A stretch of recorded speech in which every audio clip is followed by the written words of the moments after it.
Hello everybody, I am Technovoid, your host, and that feeling you get when there's like something really important that you're about to say, but you can't remember what it is. And with me is Hamsterwings, your favorite Pokemon analyst, back here with week 2 of Triple Double Drafts.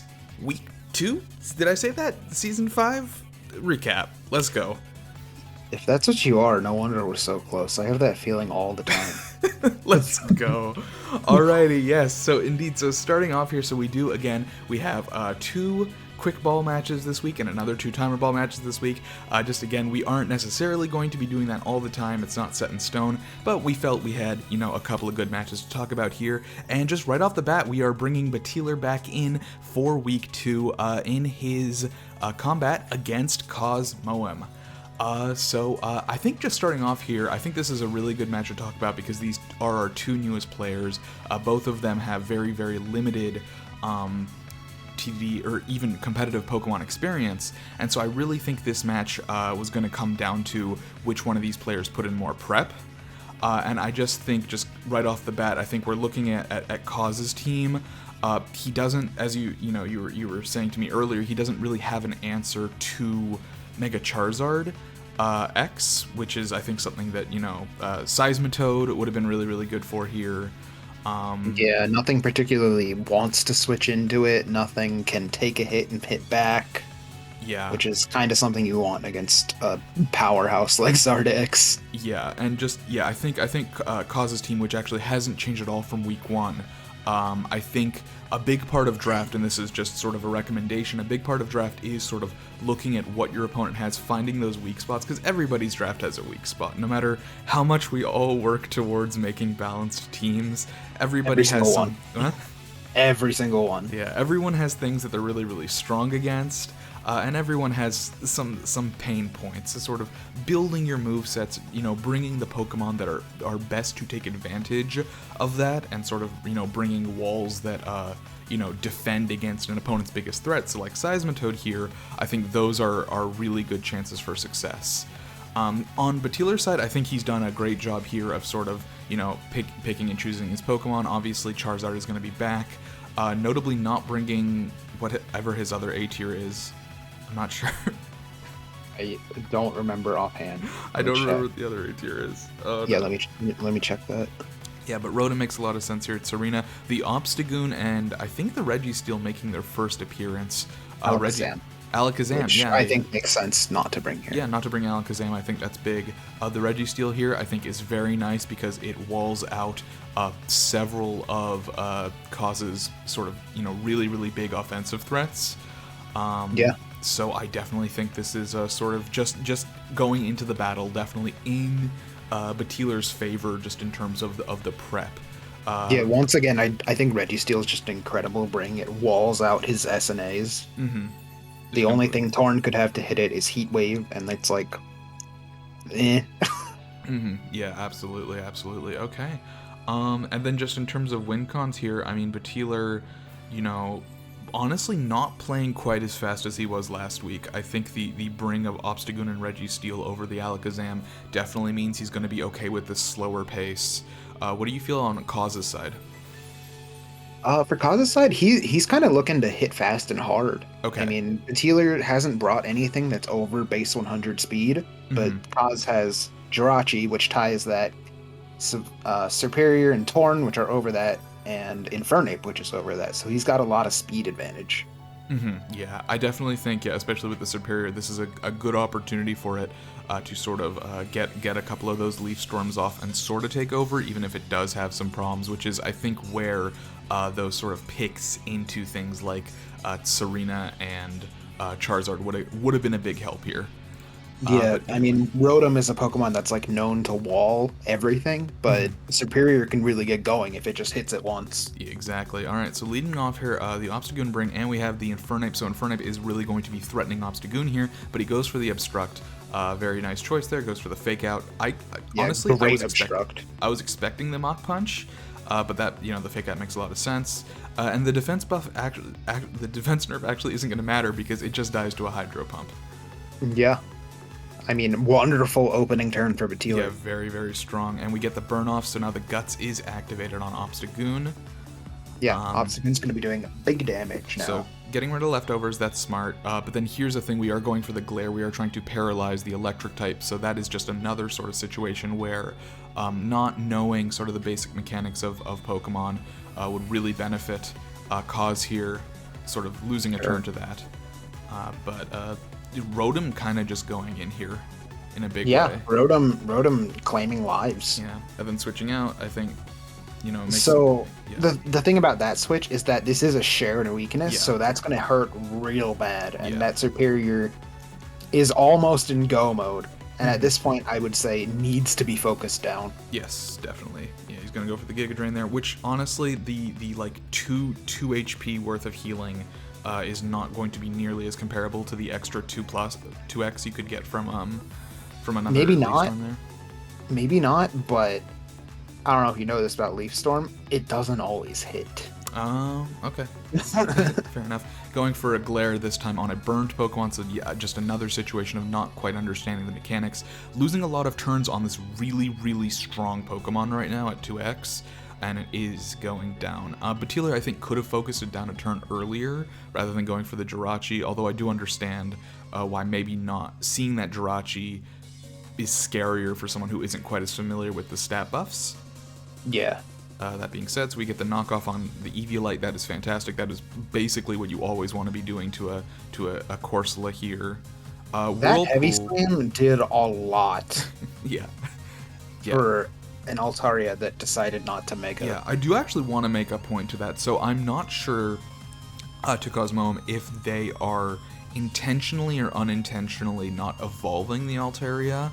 I noticed this last week as well, even though we didn't talk about the match in the recap. They waited a couple of turns before megaing it, and I just... There is a point where, yes, it would be weak to the Steel, and it would be weak to a move last week that it was being hit by, so I sort of understand not Mega Evolving it, but I just want to make sure that if it is something you're forgetting, just, keep that in mind, because it's kind of hard to tell. That being said, the Whirlpool here from... Corsola feels weird. I feel like a Nightshade would have just killed Obstagoon there. It would not, because it is immune. It's immune? Yeah, it's normal. Oh, it's normal. You're right. Yeah, I guess that was the best choice there. I mean, the Obstagoon barely living. Had they Mega'd there, I guess it would have died, so it didn't matter. But definitely would have done more damage. And unfortunately, Cause actually doesn't get the kill on this Obstagoon. It actually dies itself. To burn. Oh, yeah. But Batiler, obviously in a very good position here. 4-2 still has his huge threats on the field. Cause, I think, at best might be able to get another kill. Sort of, I guess, scouting out the Flare Blitz. I want to say big props to Batiler for running Flare Blitz this week. I think Batiler might have watched last week's recap, and Batiler might have commented on last week's recap, and I'm not entirely sure because the YouTube name is different. To be clear, while he took like 41% in recoil, I don't think Fire Punch killed. Mm-hmm. Yeah. Yeah. So the Serena wasn't dead anyways there. But yeah, I did want to just give props to Batiler for, watching last week, and we mentioned specifically how Zard, uses Flare Blitz because it kills things, and just seeing that over, I'm trying to remember what it even was last week that he Fire Punch. No, I think it was Blaze Kick. It was Blaze Kick. I just big props to that sort of. I think Batiler, won this match really because a lot more prep, a lot more work on the team here, which is nothing against Cause, but I think that is really the best way to sort of succeed in Quick Ball, is just making these incremental improvements every week. Plus, something else to give Batiler a lot of credit for: good switches. Yes.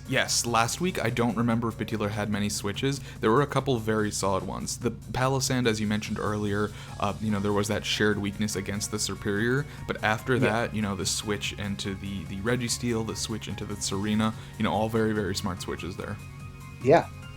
So preserve differential really well. Yes. All right. So congratulations, Batiler. Moving on into the next match, we have PLKJ63, first time he's shown up this season, versus Stormy Sunshine, who we did see last week. So just looking at these teams, what are your thoughts? I mean, every time I look at Stormy's team, it's going to feel the same. It's going to be that hard Trick Room. Yep. That also exists without Trick Room. Mm-hmm. Yeah. Notably, I think the big thing to note here is that most of the team has stayed the same. However, we have lost Mia and Xiao for Tentacruel here, which I think makes a lot of sense because he does have that Magmortar. He does have that Mawile. These are Pokemon that are gonna be able to hit things really strongly, and just having that Tentacruel there resisting these moves is going to be very nice. Yeah, Tentacruel's a really big resist to Mawile. Mm-hmm. And then on PLKJ's side, he's looking for ways to take down Trick Room, and Imprison Yuxi, is a very good one. The Togetic here for the redirection this week, I think works very well because something like Glastrier, I feel like suffers from its moves being redirected. Yeah, it doesn't have any real spread moves. Yeah, it doesn't have besides like Earthquake. Yeah. And then sort of dropping the Kommo here for Mandibuzz. I think that, it does make some sense dropping the Kommo here. It is very weak to Dazzling Gleam. That being said, Glastrier is still here, so it's definitely something to keep in mind. Yeah, who do you think, what do you think the sort of game plan is here for PLKJ other than that? What's the win con? I feel like his team, I mean, just looking at it, it can do a lot of things with the exception of like just Mawile. Mm-hmm. Yeah, I think every other Pokemon here is very hard to predict out the gate. But that said, I'm still feeling like a distinct lack of offense out of anything except for the top two Mons. Right. Yeah, and Mew, not necessarily offensive. That being said, I will say I think PLKJ has done a good job last week and this week, spoilers, of sort of building the Mew in an intelligent way around the team. Like, this Mew could have been full support, but I think, as you said here, because there is this lack of offensive pressure, he builds the Mew fully offensive, and I think that's just, it's smart. It's a really easy trap to fall into with the Mew. And Magmortar obviously can be offensive, but it could be supportive. Yes. So we don't really ever know what Magmortar is going to do on Team Preview. It's very true.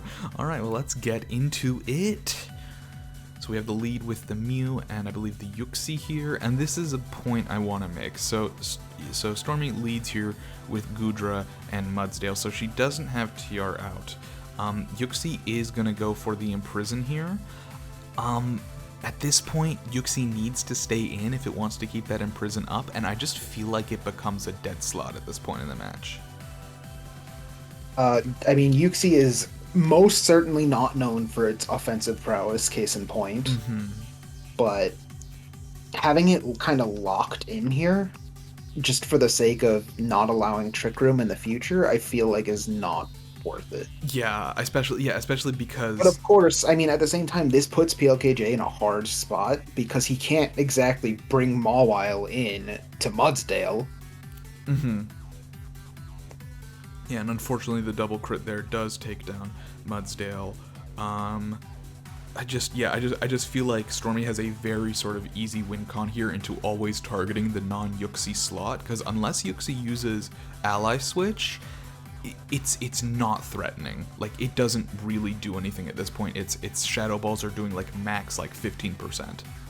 Yeah, I mean, Stormy even bringing in Hatterene not to go for Trick Room. Yeah, just like the Trick Room doesn't matter, just trying to get a kill here. A bunch of Hydro Pumps, only one miss, sort of coming back from last week where we had a bunch of misses on the Focus Blast. I don't remember exactly what her Goodra set was, but she used Hydro Pump a lot. A lot, yeah. And the Hatterene going down there, I believe she did try and do a switch there, but for some reason it didn't pan out. Sometimes you press cancel.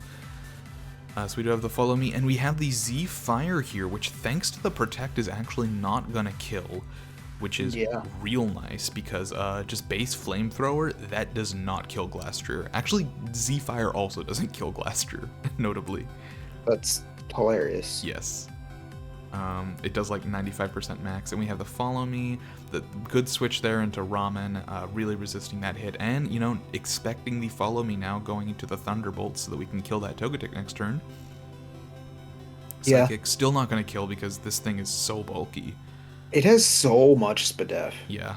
And a nice double down here for Stormy Sunshine. This Goodra... This does give a free Mawile switch here, though, which is kind of scary. Mm-hmm. Yeah, for sure. So in comes Mawile. I mean, the first thing I would want to do with Mawile is kill that Goodra. Yeah, absolutely. We do have the Follow Me here, so we are now seeing... I would actually say also that the Protect on Tentacruel makes no sense, because the only priority target you could ever have here is the Goodra. Yep. But it pans out. But it turns out that didn't happen. I guess if both people make the suboptimal play, then one of them was the optimal play. I mean, you certainly could have been calling a Protect from Goodra. I think that's reasonable. Has Goodra not shown off all four moves here? It's shown off all four moves here. Oh, it's shown off all four moves? Then never mind. Yeah, yeah. Yeah, really, doubling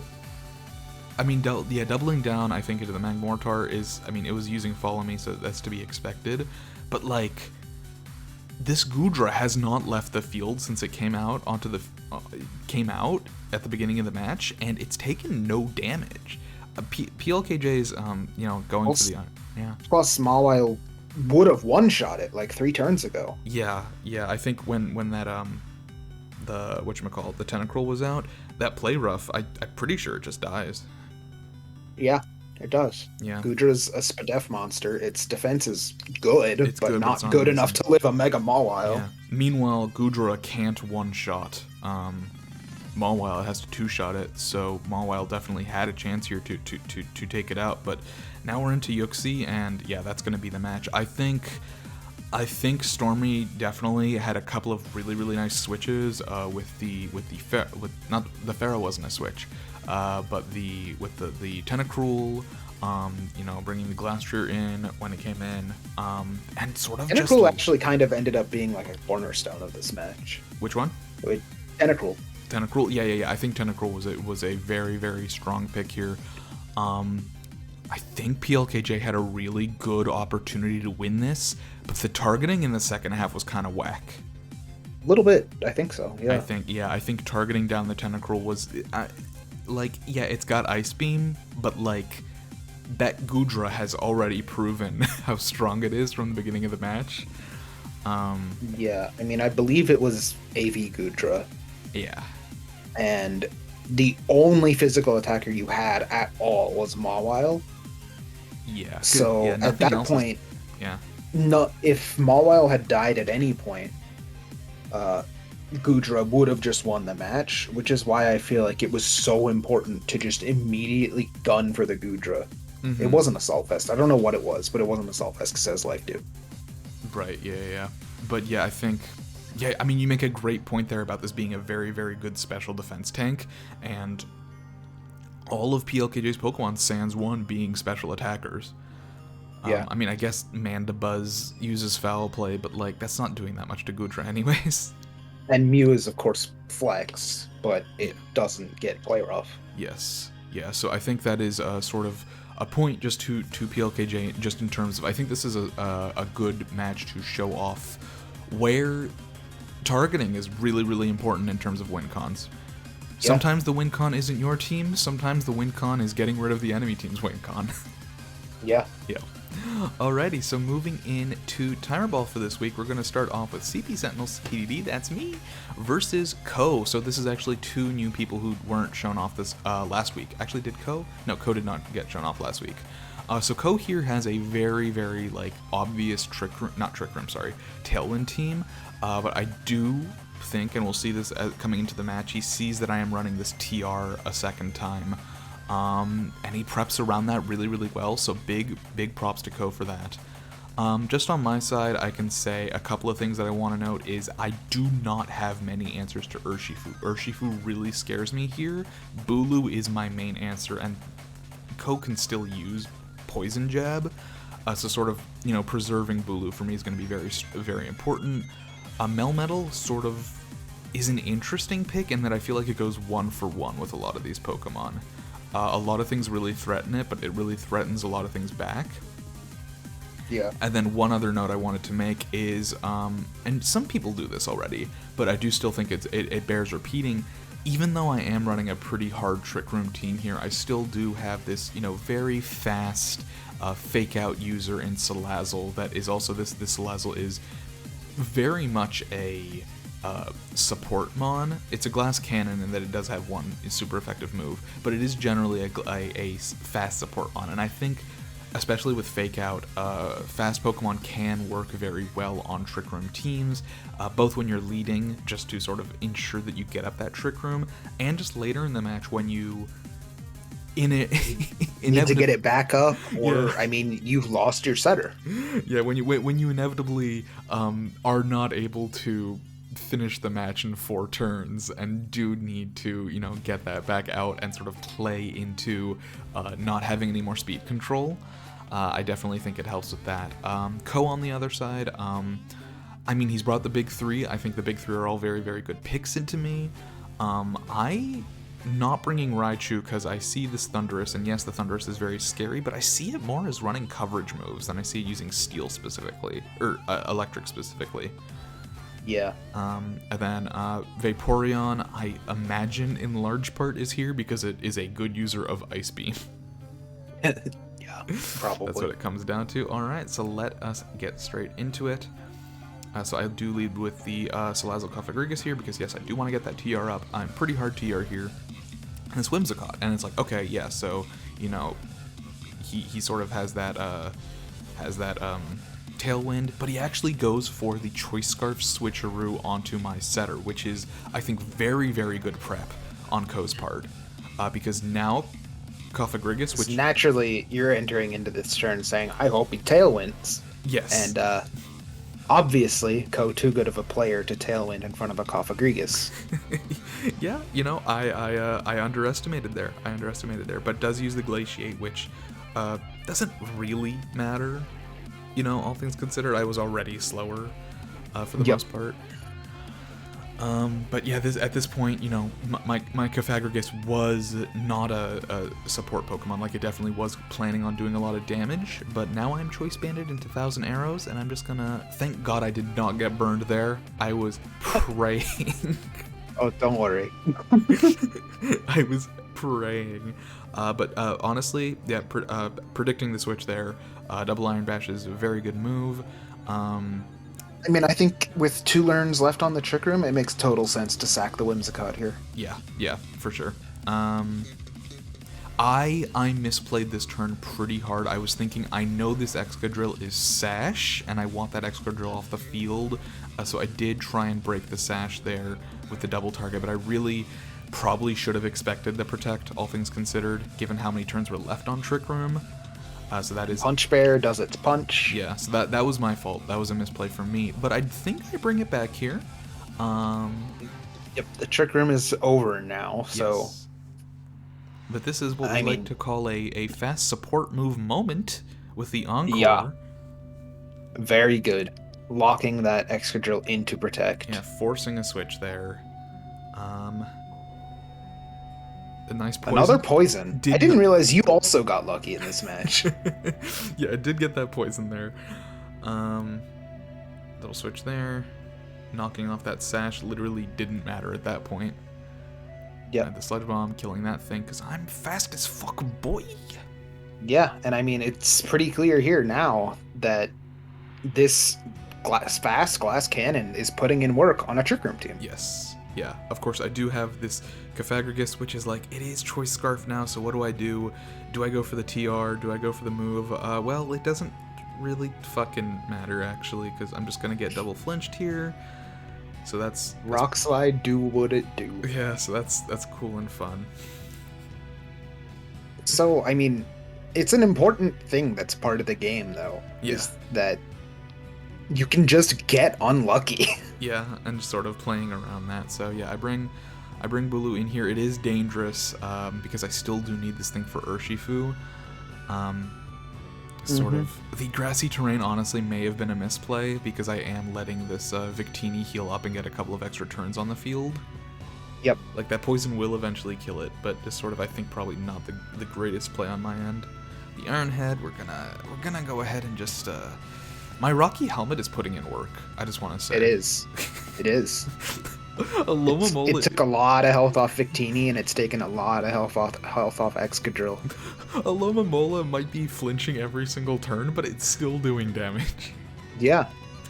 And here, this is why we have Protect. Yeah. Stall out that last little bit. Stall out that last little bit. Yeah, expecting the blue flare into that slot. Because this is what I was saying about Melmetal both being extremely threatening and extremely threatened. Because it can easily kill both of the Pokemon on the other side, but it can also easily be killed by both of the Pokemon on the other side. Plus, I mean, you gotta keep in mind the tilt factor of basically losing a Mon and a half to flinch this. Yeah.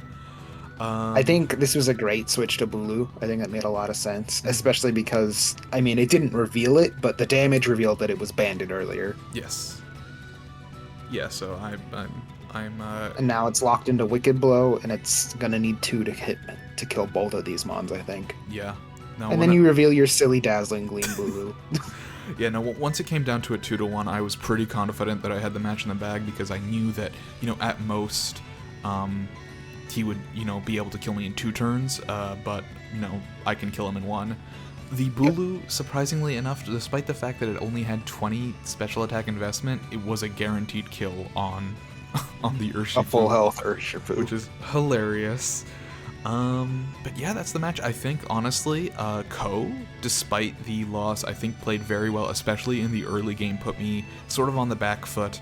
But I do think one of my strengths in general with Pokemon is playing from the back foot. I feel like in previous seasons, I generally sort of get most of my differential towards the second half of a match. Yeah, I think your late game's strong. Yeah, I have a strong late game. I do suffer from early game. It's like the what do you call You're it? bad at leads. I will say that. Yeah, I'm very bad at leads. I'm fully aware of that. It's what's the word called? It's like when you have option paralysis. I feel like I get option paralysis too frequently, and I just lead poorly. So that's something for me to work on. But I think from Ko, I think a couple of good sacks from the Whimsicott when it got sacked. I'm not sure what he should have done differently, if I'm being honest. Flinch more. More switches, Flinch you think? Flinch more. Oh, flinch more. Of course. Yeah, just take advantage of shitty luck. I mean, the poison was nice. It was a rough matchup for him, I will give him that, especially losing Vaporeon super early. Yeah. I agree. True. All right, and into the last one for the week, we've got Meteor Bauer versus you. Tell us about these teams. I think both of us made these teams in about 10 minutes. Mm-hmm. I think that's the first thing. So, looking at Team Builder, I was like, okay, I think Nidoqueen is good here. And it kind of is. For sure. That's really all there is to it. So, I mean, I'll get into it later, but I'll say it at the start. I regret bringing Regieleki to this match. Mm-hmm. I think I should have brought, as silly as this sounds, Mega Banette. Yeah. No, I think this match is, as we were talking about earlier, this is a good example of when the higher tier Pokemon is not always the right choice. Not always. Yeah. Mega Bayonet, despite being kind of a troll pick, did actually, potentially put in more work here. Other than that, what are the win cons for these teams? For me, I can tell you what I was scared of going into it. I was not actually scared of Kyurem White at all, really. Mm-hmm. Or at least not much, because I know my Kyurem is spec'd to beat it every time. Okay.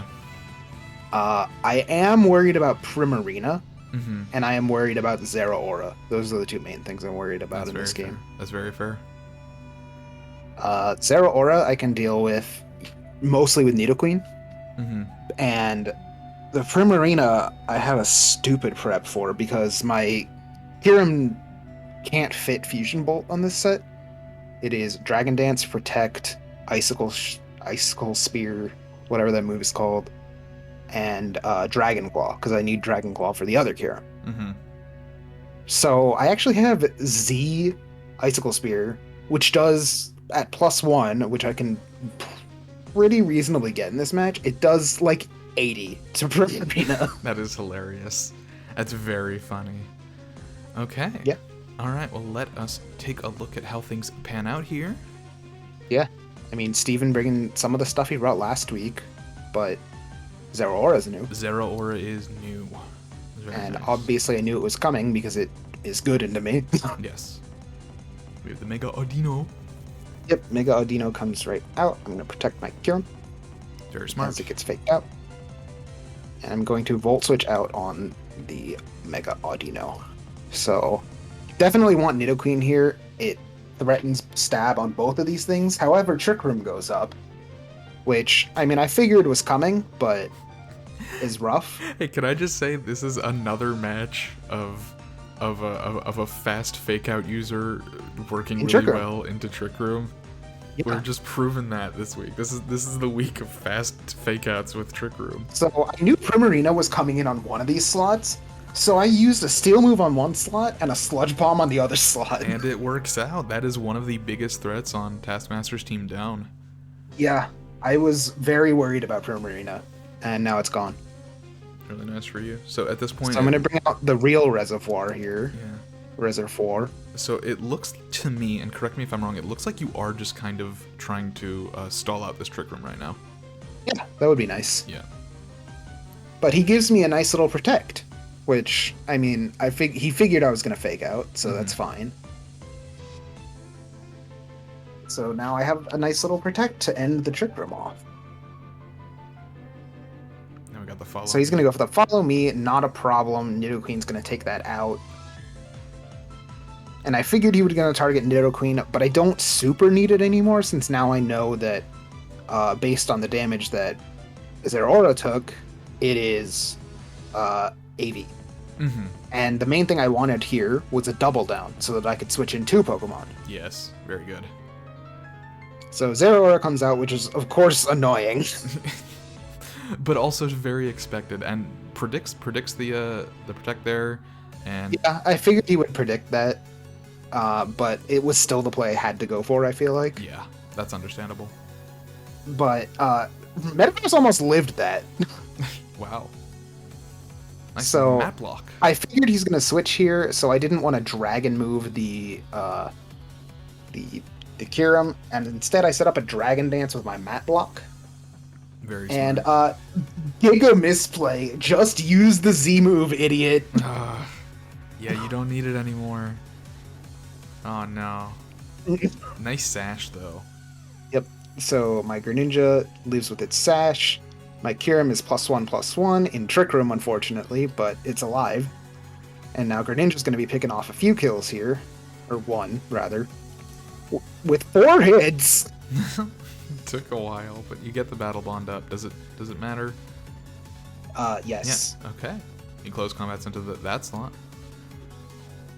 Yeah, but unfortunately, Extreme Speed, it goes a little bit faster than Water Shuriken. Yes.